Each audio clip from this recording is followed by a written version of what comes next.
Hello, AmericanLiterature.com, The Velveteen Rabbit by Margery Williams. I apologize if I read the author names incorrect.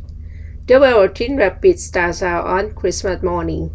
A young boy finds a stuffed rabbit nestled in his stocking. He loves the rabbit but forgets about him when more glamorous and expensive Christmas presents arrived. But change will intervene twice in this magical story about childhood toys and the transformative power of love. We feature it in Christmas stories for children. There was once a Velveteen rabbit, and in the beginning he was really splendid. He was fat and bunchy, as a rabbit should be. His coat was spotted brown and white. He had real red whiskers, and his ears were lined with pink satin. On Christmas morning, when he sat wedged in the top of the boy's stocking, with a sprig of holly between his paws, the effect was charming. There were other things in the stocking: nuts and oranges, and a toy engine, and chocolate almonds, and a clockwork mouse. But the rabbit was quite the best of all. For at least 2 hours, the boy loved him, and then aunts and uncles came to dinner, and there was a great rustling of tissue paper and unwrapping of parcels, and in the excitement of looking at all the new presents, the Velveteen rabbit was forgotten. For a long time he lived in the toy cupboard or on the nursery floor, and no one thought very much about him. He was naturally shy, and being early made of velveteen, some of the more expensive toys quite snubbed him. The mechanical toys were very superior and looked down upon everyone else. They were full of modern ideas and pretended they were real. The model boat, who had lived through 2 seasons and lost most of his pin, caught the tone from them and never missed an opportunity of referring to his rigging in technical terms. The rabbit could not claim to be a model of anything, for he didn't know that real rabbits existed. He thought they were all stuffed with sawdust like himself, and he understood that sawdust was quite out of date and should never be mentioned in modern circles. Even Timothy, the jointed wooden lion who was made by the disabled soldiers and should have had broader wheels, put on airs and pretended he was connected with government. Between them, our poor little rabbit was made to feel himself very insignificant and commonplace, and the only person who was kind to him at all was the skin horse. The skin horse has lived longer in the nursery than any of the others. He was so old that his brown coat was bald in patches and showed the seams underneath, and most of the hairs in his tail had been pulled out to string bead necklaces. He was wise, for he had seen a long succession of mechanical toys arrive to boast and swagger, and by break them in springs and pass away, and he knew that they were only toys, and would never turn into anything else. For nursery magic is very strange and beautiful, and only those playthings that are old and wise and experienced like the skin horse understand all about it. Was it real? Asked the rabbit one day, when they were lying side by side near the nursery fender, before Nana came to tidy the room. Does it mean having things that buzz inside you and a stick-out handle? Real isn't how you are made, said the skin horse. It's a thing that happens to you when a child loves you for a long, long time, not just to play with, but really loves you. Then you become real. Does it hurt? Asked the rabbit. Sometimes, said the skin horse, for he was always truthful. When you are real, you don't mind being hurt. Does it happen all at once, like being wound up? He asked, or bit by bit? It doesn't happen all at once, said the skin horse. It takes a long time. That's why it doesn't often happen to people who break easily or have sharp edges, or have to be carefully kept. Generally, by the time you are reeled, most of your hair has been lopped off and your ears drop out and you get loose in the joints and very shabby.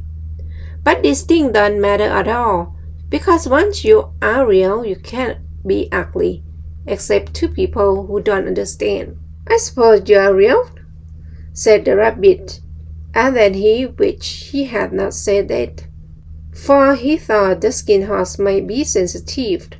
But the skin horse only smiled. The boy's uncle made me real, he said. That was great many years ago. But once you are real, you can become unreal again. It lasts for always. The rabbit sighed. He thought it would be a long time before his magic called real happened to him.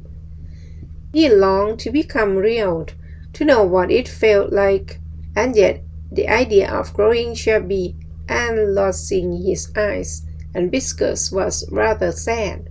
He wished that he could become it without these uncomfortable things happening to him. There was a person called Nana who ruled the nursery.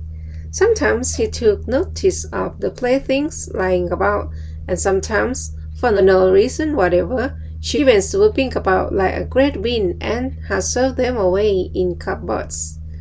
She called this tidying up, and the playthings all hated it, especially in tin ones.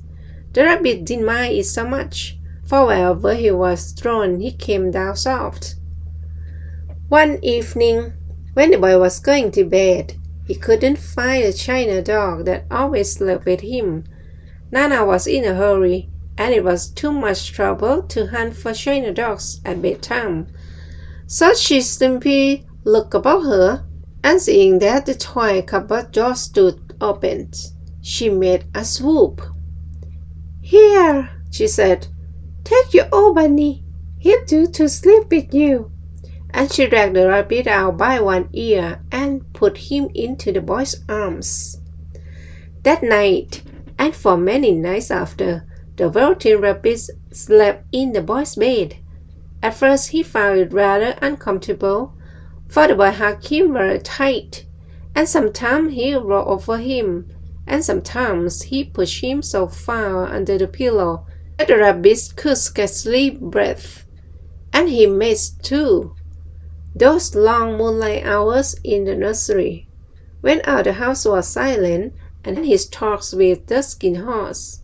But very soon he grew to like it, for the boy used to talk to him and made nice tunnels for him under the bedclothes that he said were like the burrow real rabbit lived in, and they had splendid games together in whispers. When Nana had gone away to her supper and left the nightlight burning on the mantelpiece, and when the boy dropped off to sleep, the rabbit would snuggle down close under his little warm chin and dream, with the boy's hand clasped close round him all night long. And so time went on, and the little rabbit was very happy, so happy that he never noticed how his beautiful velveteen fur was getting shabbier and shabbier, and his tail coming unsewn, right off his nose where the boy had kissed him. Spring came, and they had long days in the garden, for wherever the boy went, the rabbit went too. He had rides in the wheelbarrow, and picnics on the grass, and lovely fairy huts built for him under the raspberry canes behind the flower border. And once, when the boy was called away suddenly to go out to tea, the rabbit was left out on the lawn until long after dusk, and Nana had to come and look for him with a candle, because the boy couldn't go to sleep unless he was there.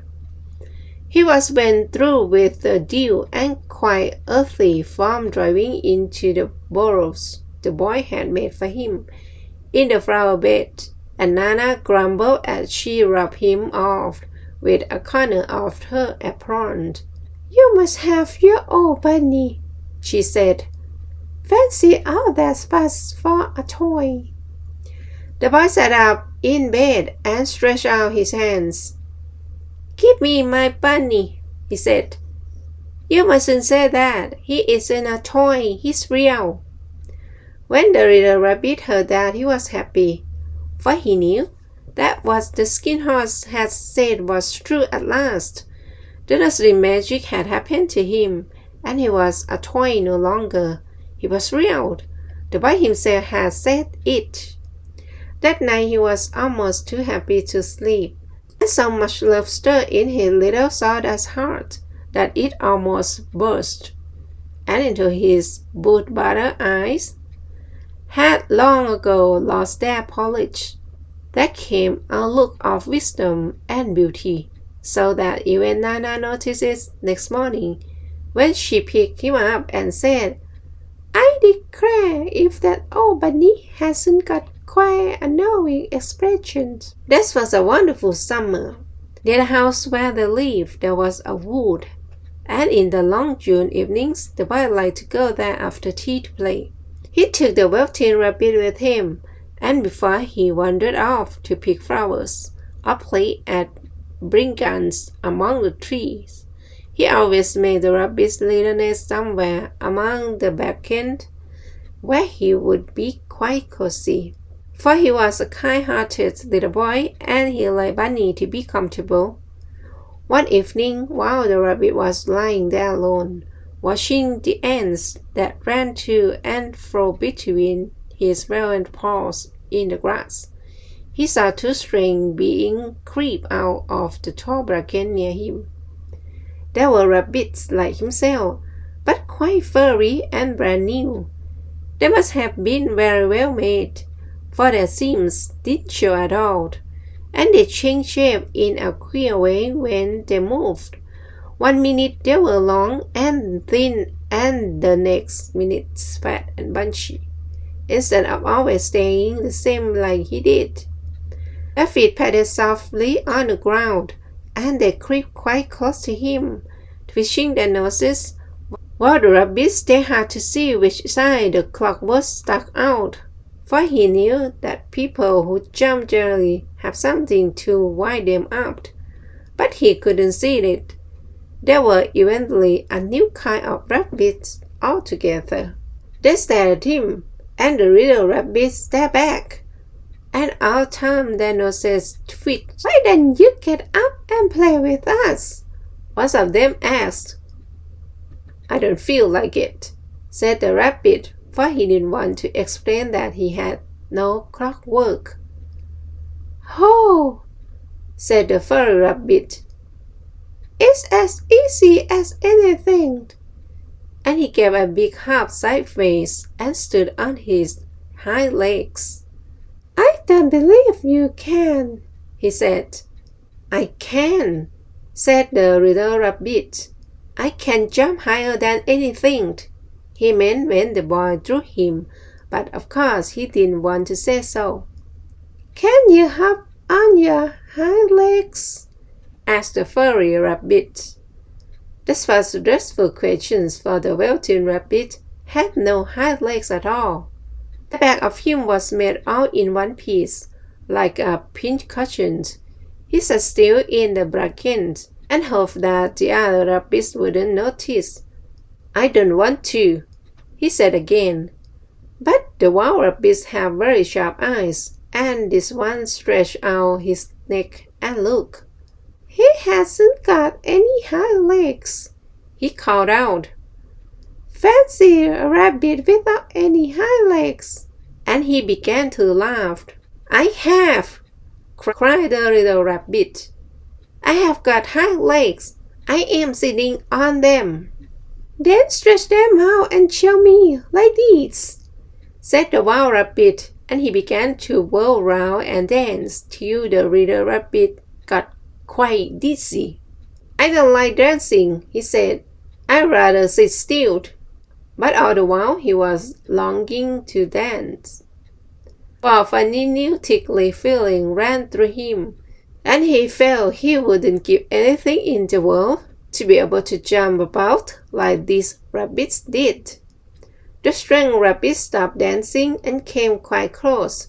He came so close this time that his long whiskers brushed the Velveteen rabbit's ear, and then he wrinkled his nose suddenly and flattened his ears and jumped backwards.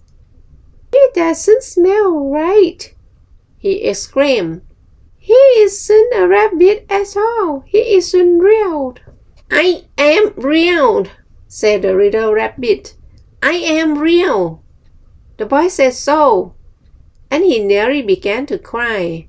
Just then there was a sound of footsteps, and the boy ran past near them, and with a stamp of feet and a flash of white tails, the two strange rabbits disappeared. "Come back and play with me," called the little rabbit.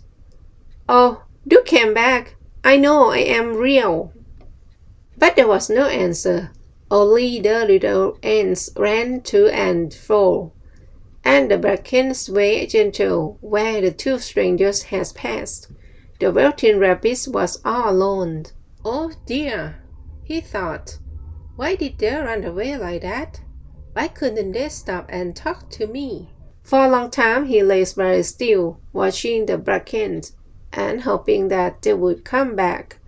But they never returned, and presently the sun sank lower, and the little white moths fluttered out, and the boy came and carried him home. Weeks passed, and the little rabbit grew very old and shabby, but the boy loved him just as much. He loved him so hard that he loved all his whiskers off, and the pink lining to his ears turned gray, and his brown spots faded. He even began to lose his shape, and he scarcely looked like a rabbit anymore, except to the boy. To him he was always beautiful, and that was all that the little rabbits cared about. He didn't mind how he looked to other people, because the nursery magic had made him real, and when you are real, shabbiness doesn't matter. And then, one day, the boy was ill. His face grew very flushed, and he talked in his sleep, and his little boy was so hot that it burned the rabbit when he held him close. Strange people came and went in the nursery, and a light burned all night. And through it all the little Velveteen rabbit lay there, hidden from sight under the bedclothes, and he never stirred, for he was afraid that if they found him, someone might take him away, and he knew that the boy needed him. It was a long, weary time, for the boy was too ill to play, and the little rabbit found it rather dull with nothing to do all day long. But they snuggled down patiently, and looked forward to the time when the boy should be well again, and they would go out in the garden amongst the flowers and the butterflies and play splendid games in the raspberry thicket like they used to. All sorts of delightful things he planned, and while the boy lay half asleep, he crept up close to the pillow and whispered them in his ear, and presently the fever turned, and the boy got better. He was able to sit up in bed, look at picture books, while the little rabbit cuddled close at his side, and one day they let him get up and dress. It was a bright sunny morning, and the window stood wide open. They had carried the boy out onto the balcony, wrapped in a shawl, and the little rabbits lay tangled up among the bedclothes, thinking, "The wife was going to the seaside tomorrow." Everything was arranged, and now it only remained to carry out the doctor's orders.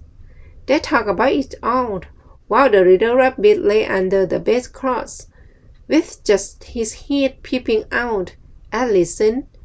The room was to be disinfected, and all the books and toys that the boy had played with in bed must be burned. Hurrah! thought the little rabbit. Tomorrow we shall go to the seaside. For the boy had often talked of the seaside, and he wanted very much to see the big waves coming in, and the tiny crabs, and the sand castles. Just then Nana caught sight of him. How about his old bunny? He asked. That? Said the doctor. Why, it's a mess of scarlet fever germs. Burn it at once. What? Nonsense! Get him a new one. He mustn't have that any more. And so the little rabbit was put into a sack with the old pictures, books, and a lot of rubbish, and carried out to the end of the garden behind the flower house. That was a fine place to make a bonfire. Only the gardener was too busy just then to attend to it. He had the potatoes to dig and the green peas to gather. But next morning he promised to come quite early and burn the whole lot. That night the boy slept in a different bedroom, and he had a new bunny to sleep with him. It was a splendid bunny, all white, plush with real glass eyes. But the boy was too excited to care very much about it, for tomorrow he was going to the seaside, and that in itself was such a wonderful thing that he could think of nothing else. And while the boy was asleep, dreaming of seaside, the little rabbit lay among the old picture books in the corner behind the flower house, and he felt very lonely. The sack had been left untied, and so by wriggling a bit, he was able to get his head through the opening and look out. He was shivering a little, for he had always been used to sleeping in a proper bed, and by this time his coat had worn so thin and threadbare from hanging, and it was no longer any protection to him. Nearby he could see the thicket of raspberry canes, growing tall and close like a tropical jungle, in whose shadow he had played with the boy on bygone mornings. He thought of these long sunlit hours in the garden. How happy they were, and a great sadness came over him. He seemed to see them all pass before him, each more beautiful than the other. The fairy huts in the flower bed, the quiet evenings in the wood when he lay in the bracken, and the little ants ran over his paws. The wonderful day when he first knew that he was real. He thought of the skin horse, so wise and gentle, and all that he had told him of what use was it to be loved and lost one's beauty and became real, if it's all ended like this? And a tear, a real tear, trickled down his little shabby velvet nose and fell to the ground. And then a strange thing happened, for where the tear had fallen, a flower grew out of the ground, a mysterious flower, not at all like any that grew in the garden. It had splendid green leaves, the color of emeralds, and in the center of the leaves a blossom like a golden cup. It was so beautiful that the little rabbit forgot to cry, and just lay there watching it. And presently the blossom opened, and out of it there stepped a fairy. She was quite the loveliest fairy in the whole world. Her dress was of pearls and dewdrops, and there were flowers round her neck and in her hair, and her face was like the most perfect flowers of all. And she came close to the little rabbit, and gathered him up in her arms and kissed him on his velvety nose that was all damp from crying. "Little rabbit," she said, "don't you know who I am?" The rabbit looked up at her, and it seemed to him that he had seen her face before, but he couldn't think where. "I am the nursery magic fairy," she said. "I take care of all the playthings that the children have loved. When they are old and worn out, and the children don't need them anymore, then I come and take them away with me and turn them into real." "Wasn't real before?" asked the little rabbit. "You were real to the boy," the fairy said, "because he loved you. Now you shall be real to everyone." And she held the little rabbit close in her arms and threw him into the wood. It was light now, for the moon had risen. All the forest was beautiful, and the fronds of the bracken shone like frosted silver. In the open glare between the tree trunks, the wild rabbits danced with their shadows on the velvet grass. But when they saw the fairy, they all stopped dancing and stood round in a ring to stare at her. "I've brought you a new playfellow," the fairy said. "You must be very kind to him and teach him all he needs to know in Rabbit Land, for he is going to live with you forever and ever." And she kissed the little rabbit again and put him down on the grass. "Run and play, little rabbit," she said. But the little rabbit sat quite still for a moment and never moved. For when he saw all the wild rabbits dancing around him, he suddenly remembered about his hind legs, and he didn't want them to see that he was made all in one piece. He didn't know now that when the fairy kissed him that last time, she had changed him altogether, and he might have sat there a long time, too shy to move, if just then something hadn't tickled his nose.